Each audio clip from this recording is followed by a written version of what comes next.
Regardless of the industry you're in, projects matter to your business and they are the most important for any company organization.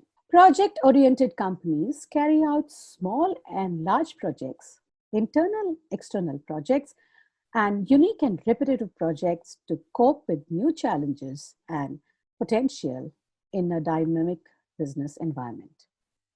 A great product manager has the brain of an engineer, the heart of a designer, and the speech of a diplomat, says Deep Nisher.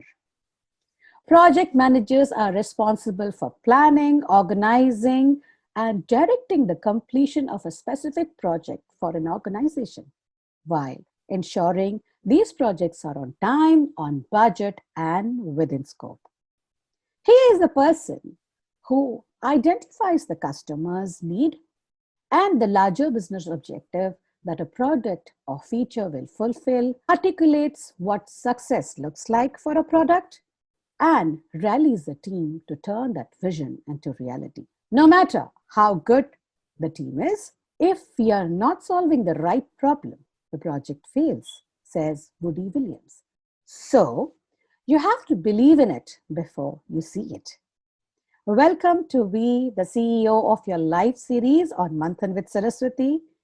After successfully running the festival series, doctor series, educator series, and discussion with people who have shared various experiences and vision on this platform, I am now inviting the youth who have taken charge of their life to come and share their knowledge and experience to guide and empower the youngsters.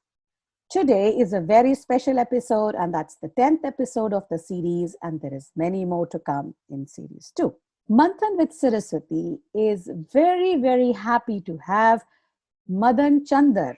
A very warm welcome to you on Manthan with Saraswati, Madan. Thank you, ma'am. It's really an honor. Thank you for that extended, really nice introduction. But I mean, it's really nice to be participating in this project. Especially in the 10th episode. Yes. So it gives me great pleasure. Before we move on, let me introduce you to the viewers, Madan. Thank you. Thank you, dear. Madan is a director, product manager at Lever Data with close to 15 years of experience and a Java developer by background. He is a product and agile enthusiast. He aims to get people as excited about product management as he is about it. Currently, he is a mentor to about 180 people on how they can break into PM roles or grow from product managers into product leaders in the software industry. So, can we start a conversation, Madan? Yes, ma'am. Thank you so much. Thank you. Absolutely. Okay. So, Madan, as any guest comes to my show, my first question is well known to people who are watching this show. And it is, why and what made you choose to start your journey in product management? That's actually a great question. As you actually mentioned, I did start my career off as a Java developer. Actually, I was not very, keen towards purely coding. No offense to engineering candidates who are into coding, but it was just not my cup of tea. And while at Cognizant, I was handling the client visits for 6 accounts in the retail vertical. And at that point of time, there was a small incident that actually pushed me towards product management.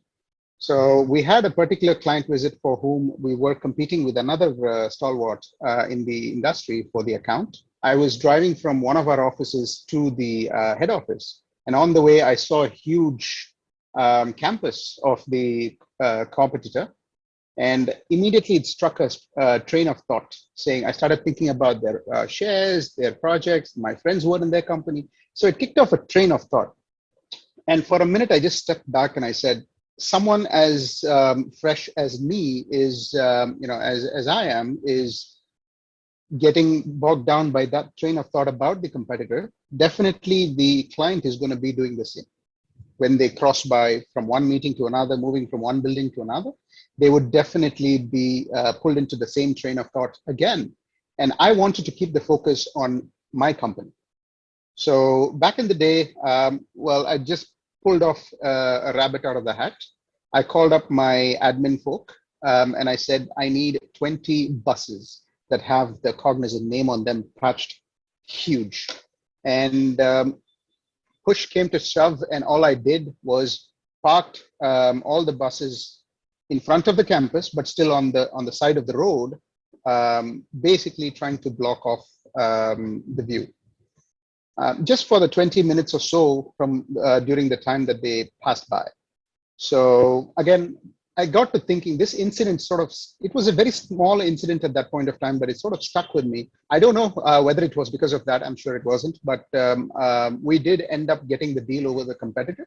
And I would like to think that incident had something to do with it, or till today, I think it had something to do with the fact.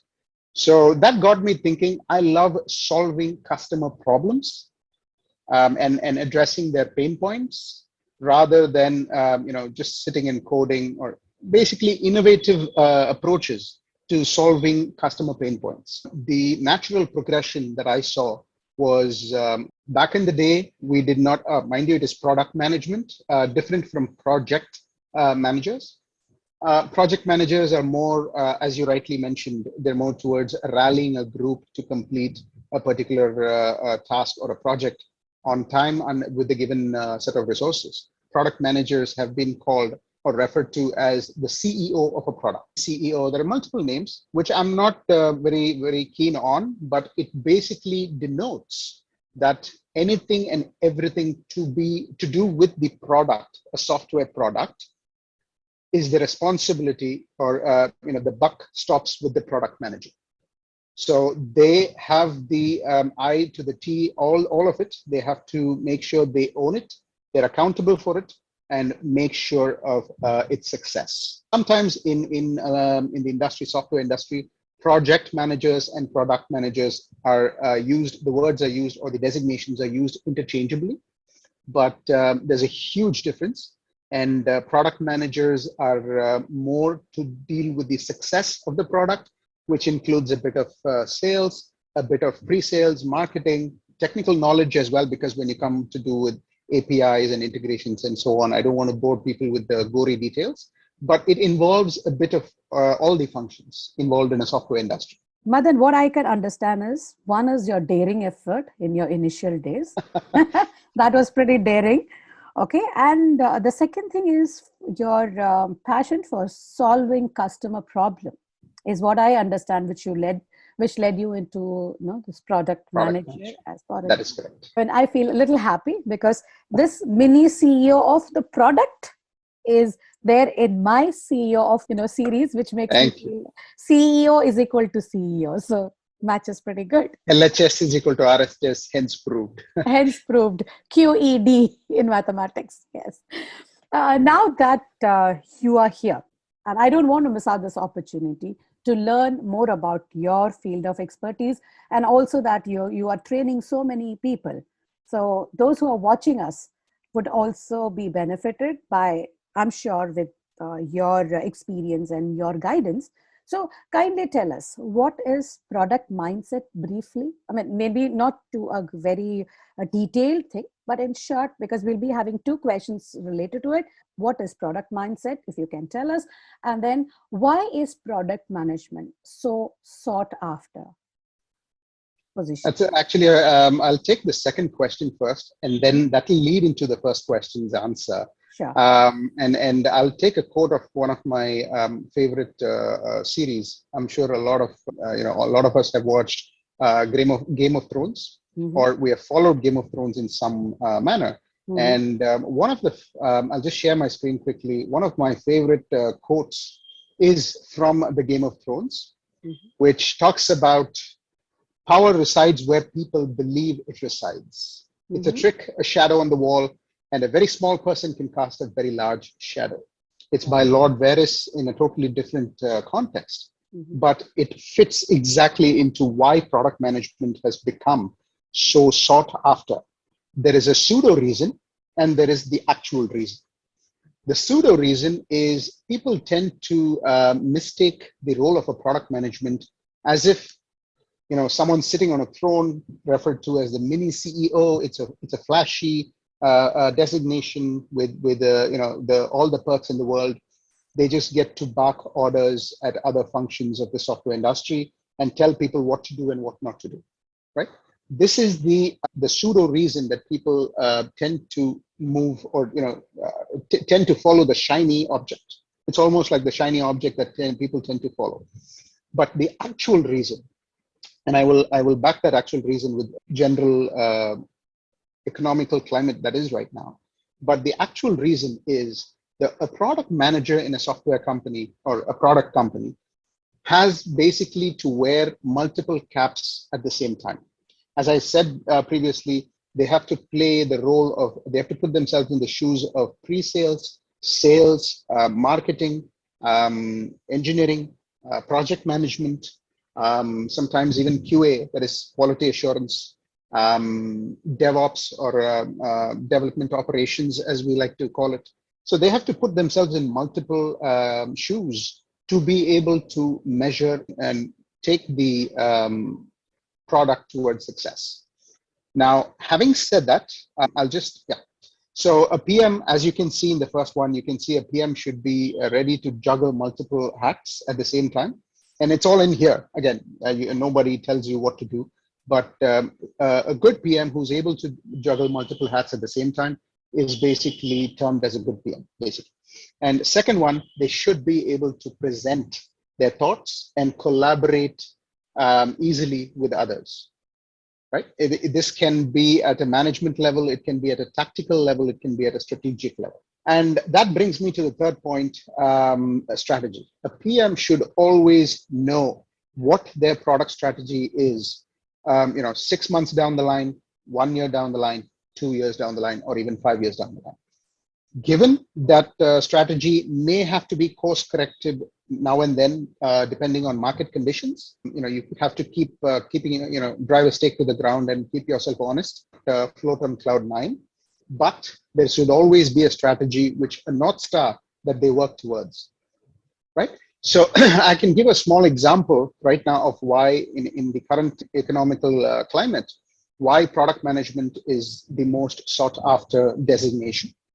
So previously, let's say companies used to hire a special architect, right? A product designer, project manager, a solution consultant, and a product manager. Now, in the wake of the COVID pandemic, right? Multiple companies have come down to cost cutting. Their only value is cost cutting. So in the place of hiring 5 different senior level folks, they'd rather hire an experienced product manager who can play these 5 roles at one shot. So what happens, even though the product manager, he or she, is playing the role of 5 individuals, they are probably paid only twice, the salary of 2 people. So 2 is definitely most cost effective than 5. And nowadays, every single company is challenged with proving themselves, trying to stay afloat in the pandemic. Yeah. And product managers have been tasked, are probably one of the primary designations who have been tasked to do that. So from what you're saying, I have learned a lot. The advantage what I'm getting from you children coming on my show, or you professionals coming on my show, is my field was just teaching, and now I'm learning so much more from you people. So even my perspective has widened, I would say, rather. And it's absolutely, I mean, thanks to the values and the set of learnings that we had as we grew up, family, teachers, all of them. Yeah. I think now it's time to give back to the society. See, this is what I also understand, Madan, that when you children come and talk on my show, not just my knowledge increases, but there are many people who are learning side by side watching this show from you youngsters. So what I understand from you, the 3 points which are really a product mindset person who is who wants to sort this job should have is they should be able to play multiple roles, juggle multiple hats. Then they need the collaborative skill needs to be very strong, and then a kind of organization or the strategy which you have to make should be very clear to them, right? So when Absolutely. yeah, so when I was researching for you, then I came to know about the skills which a product manager really needs, and it talks about which you will have that subject matter expertise should be there, outstanding communication skill, which you already mentioned, the market knowledge, which you talked about initial when you were starting off with it, leadership ability, of course, when you want to, strategy, then somebody have to follow the strategy. So the Correct. leadership quality, innovativeness, strong researching skills, and the ability to think strategically, which was all there. And we learned it from your experience also, right? So thank you for sharing that Absolutely. wonderful slide and talking about the quote from the Game of Thrones. So, which leads me to the next question. Please. And these questions, I think, are very important because you are professionals. So, I would love Absolutely. you to share your thoughts on it. Absolutely.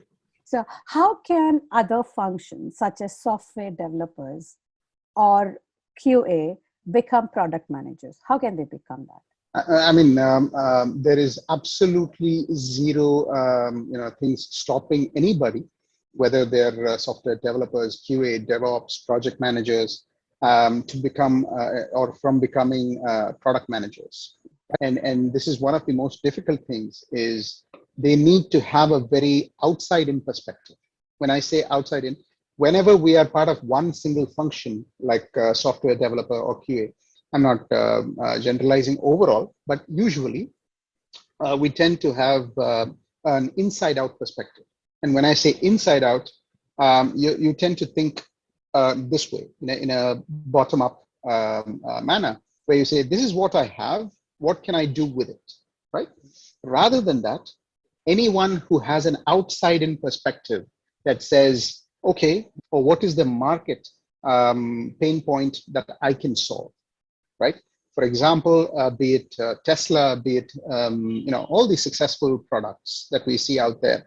I see them again. At the end of the day, Tesla is just a computer on wheels. That's how I look at Tesla, because it's everything is automated. Yes. So if you take the example of Tesla, they were solving for one big market problem, which was, how can I save the time that I sit behind the wheel by doing something more important, right? This is So the that self-driving cars you're talking about, right? self-driving Automated cars, drivers cars. automated, yes, autonomous, Automated. whatever you want to call it. Huh. So the one market, there could be many features. I'm not getting into the tactical level, but at a very high level, the one problem that it solves is, how can I better utilize my time instead of sitting behind the wheel of a car, sitting in front of traffic or whatever it is. So if we have everything that followed was just improvisations,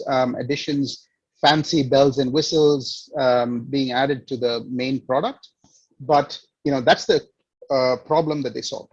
Another example that I can take is my favorite example is Uber.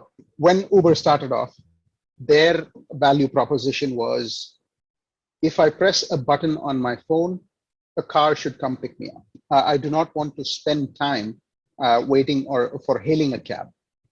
I don't want to waste my time. So it was more time management. I don't want to sit and behind the wheel and having to waste my time. So they did not, at that point of time, what I mean, the difference between outside in and inside out, I'll take Uber as an example. Outside in, you'll probably say, okay, I need to have a GPS feature. I need to have a calling the driver feature. I need to have a payment gateway integrated into the Uber app. So all of that is the inside out approach. Whereas you go outside in, the answer to the one main question is, I press a button on my phone, I get a cab to pick me up. It doesn't matter who the driver is. It doesn't matter where the driver is. I need it ASAP. So that is the value proposition that Uber started off with. And then you sort of burn down into the rest of the features. Everything else is just bells and whistles, in my opinion, right?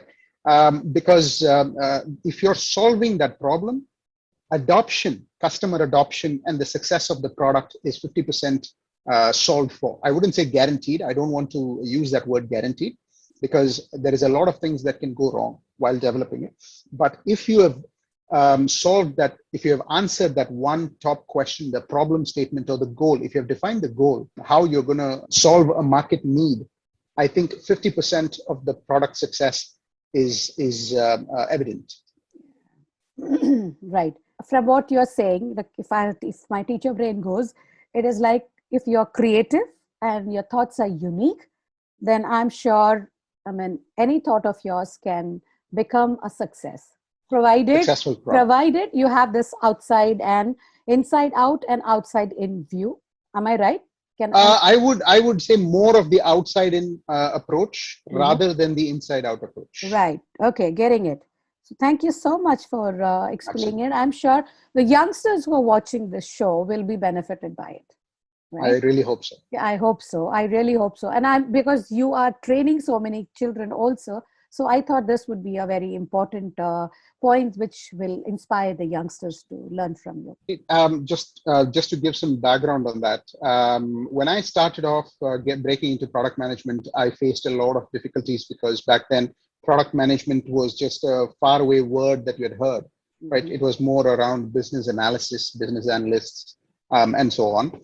So when I did want to break into product management, it was pretty tough.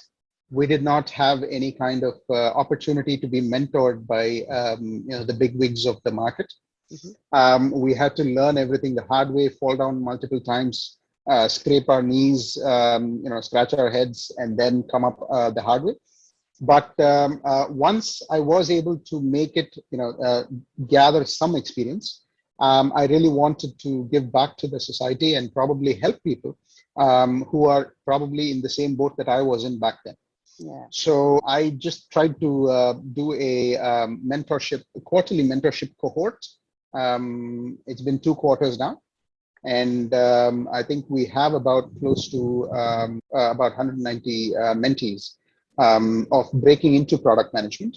And in fact, 3 of them have recently, from my most recent cohort, 3 of them have already landed offers as product managers. Great. So see, I want to give you a same high five there because Thank you're you. also for the society, giving back to society. I'm also giving back to society. Absolutely. So there's a common connection there. Absolutely. So before we go in further, because you have just talked about how the mentorship goes on. So very quickly or very briefly, if you can guide the youngsters on the choices they should make before they start college, or if they want to cracking the product interview, would you like to give some tips to them? Absolutely. Um, Absolutely. Yeah, sure. I'll be very precise. The way I would suggest, today everything is a shortcut. People love shortcuts, but one thing I would say is start going through a couple of books on product management. But the most important aspect of that is getting your hands dirty. I would suggest students, be it students who are in college looking for a PM role once they graduate, or even professionals who are trying to break into product management. The one very important aspect is try to do either what we refer to as product tear downs or case studies, as many of them as possible. So I will just give you an example of how we do that. I'll take my favorite, let's say, product, which is out there in the market. In India right now, we have these hyper delivery, applications, which guarantee delivery of groceries in 10 minutes. So, well, there are multiple pros and cons to that. I can identify with them, but if I was to break into product management, the first thing I would do is take that product, let's say, and do a product tear down of exactly what I said. What is the problem statement that they're trying to solve? What is the number one or the top 5 to 6 goals that the company would have in solving that particular problem statement? Those are what we refer to as use cases. What are the top 5 to 6 use cases that they would like to solve for? The pain points, and then we identify who are the personas that it is, what are the demographies that they are serving, who's the target audience. And then you break it down into what is each target audience biggest Achilles heel, right? And we Mm-hmm. say, okay, how do we solve for that? And then you list out features. So that's basically a product tear down or a case study, as we refer to it. Mm-hmm. I would advocate, folks who are trying to break into product management or enter product management to perform as many case studies as possible and have those reviewed by subject matter experts for perfecting it over time. Now, what this does is it gives them multiple aha moments, like saying, "Oh, so that's why they're doing this." Those kind of eureka moments. Mm-hmm. And as they tend to do more and more, they start slowly sinking into that product mindset of how they should be thinking.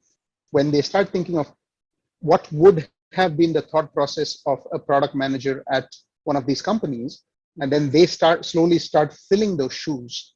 Yeah. And over a period of time, it becomes more of a habit that they start thinking that way.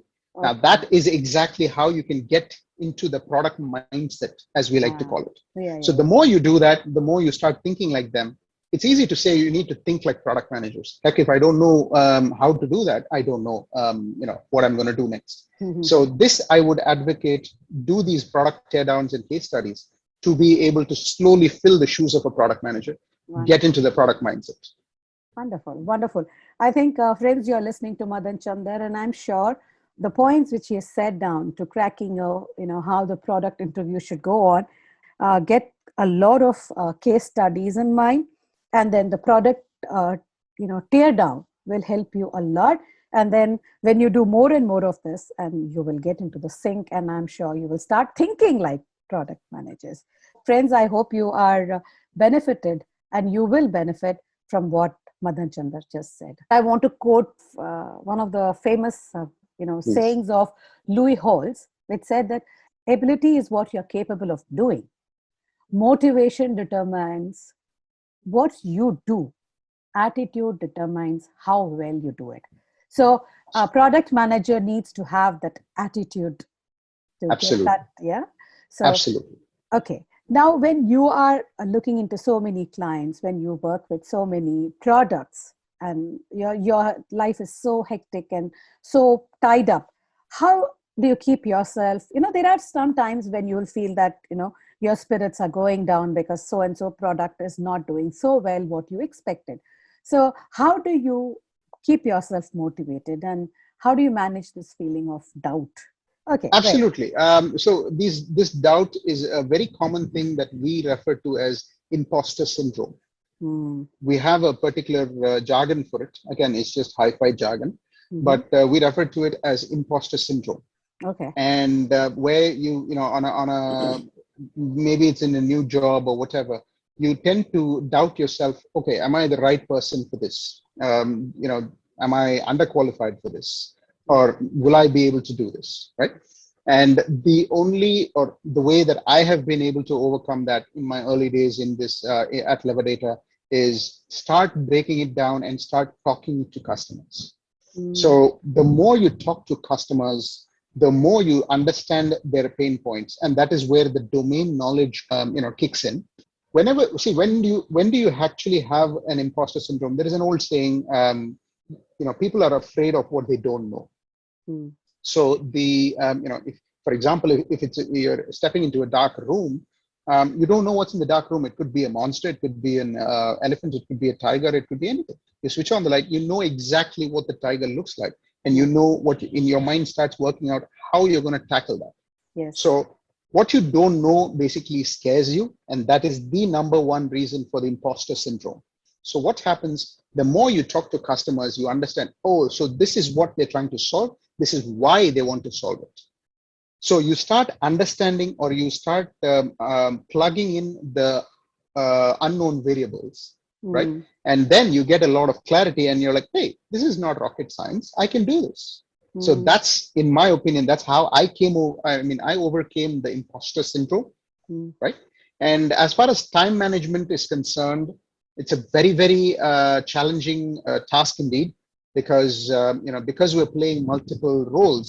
You have, and the collaborative structure of the role, you tend to have questions being fired from multiple directions and a lot of meetings which take up time, where you don't have silence to think.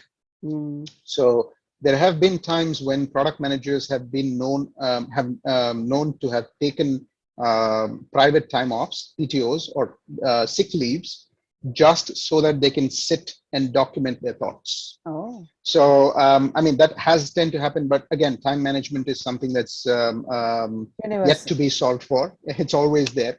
But as far as my time management goes between work and between cohort sessions, I tend to have my Saturdays filled with cohort sessions and Sundays for my family. So Sundays, I don't touch my laptop. It's purely dedicated for the family.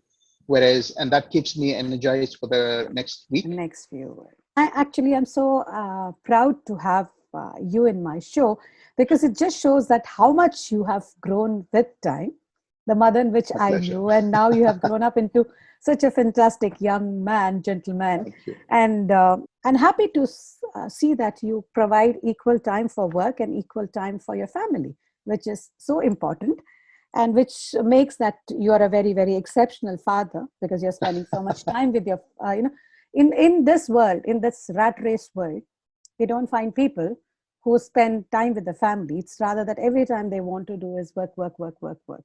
So to understand the importance of, balancing both is so important, right? So, absolutely. Family has been, really, really supportive of all my efforts. My entire family, all of them, they've been the reason that I'm here today, not to bite the hand that eats. So they deserve the time for all reasons. My kids, they're really growing up fast. I don't want to miss any part of it. Yes. So, okay, now that you're talking about children, how was your childhood and what did you enjoy the most about your education, Mother? I have had a very diverse educational platform, because I did my early days of schooling in India, so got the whole competitive, really, really competitive side of things. And then majority of the schooling, probably from third grade till I completed my high school, was in Indonesia, where I was exposed to a lot of international presence, where I could mix with folks from different diverse cultures, diverse backgrounds, different thought processes. So that gave me a lot of exposure, gave me a platform to sort of think clearly into what I wanted to do in the future. College as well, for that matter. I joined when I joined NIT Trichy.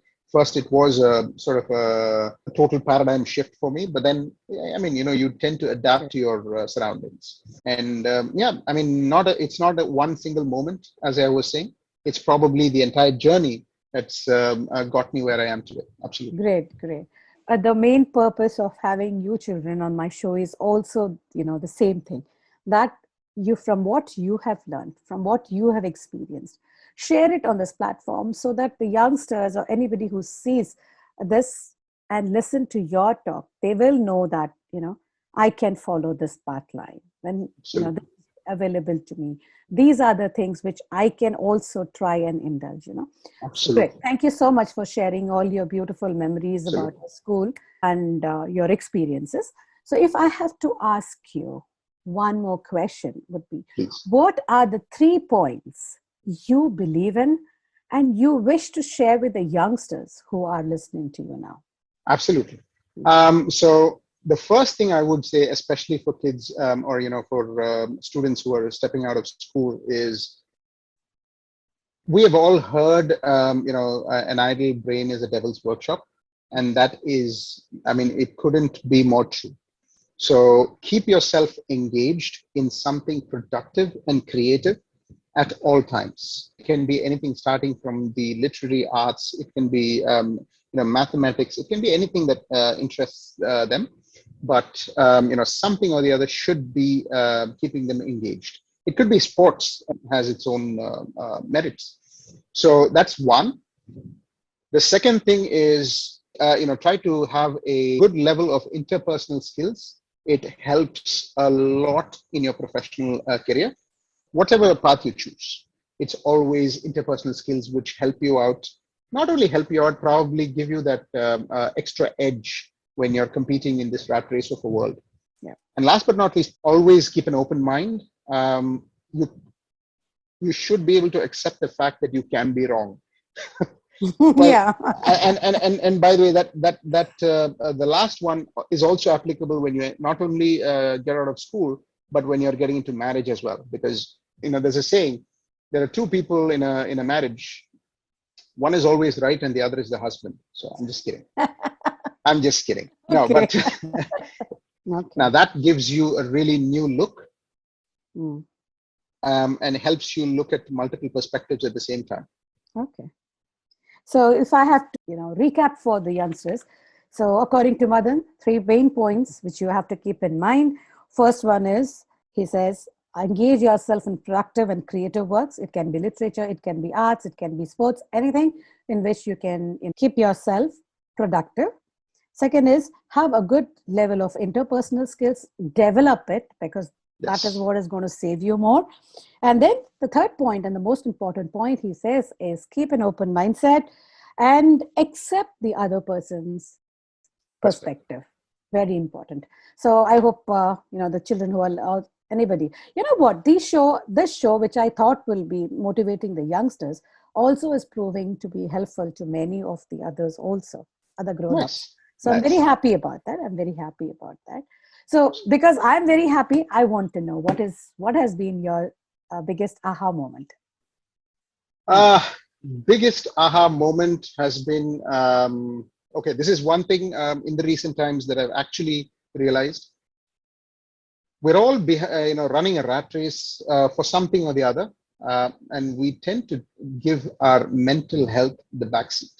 That is, I've seen so many incidents in the recent past, even just before pandemic, during the pandemic, of people facing a lot of mental health issues purely because of too much exhaustion, too much exertion, and self taken up pressure. We have running behind success. We have probably forgotten about balancing out our mental health. And the biggest aha moment I had was working 14 hours a day, 15 hours a day, with very bad sleep cycles. So the last, I think, 4 months, I've actually dedicated to improving my emotional and mental health, getting fitter both physically as well as psychologically. And yeah, I must say it's been doing wonders, in fact. Yeah, and it reflects on my daily schedule as well. Yeah. Now I'm able to see things much more clear, Clearer. and it's almost like, what, at the end of the day, yes, we can solve this. It's not rocket science, so it's given me that kind of an attitude. Yeah. See, it's so, I loved what you just said, because when it comes to aha moment, most of them is what gave them the highest, where they achieved the most and what the thing. But from you listening to that, you gave priority to your health, and you wanted to manage, you wanted to balance both your physical and your psychological health, which is so important for a person to have that Absolutely. right attitude and to develop a very positive outlook is so important in life. Very good. Absolutely. Um, I would like to end the show with an amazing thought of Pete Seeger. Any damn fool can make something complex. It takes a genius to make something simple.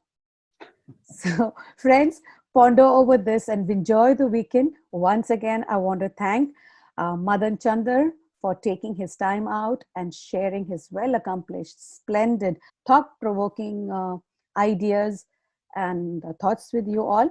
Thank you so much, ma'am. It's really been a pleasure recollecting and becoming nostalgic. Even if it's one person, 1,000 people, 10,000 people, it doesn't matter. If you're able to help them, it's absolutely my pleasure. Thank you so much. And I really want to thank Mr. Suresh, who helps me with bringing this show. Kindly like the page Manthan with Saraswati, and this is Saraswati saying bye bye and thank you.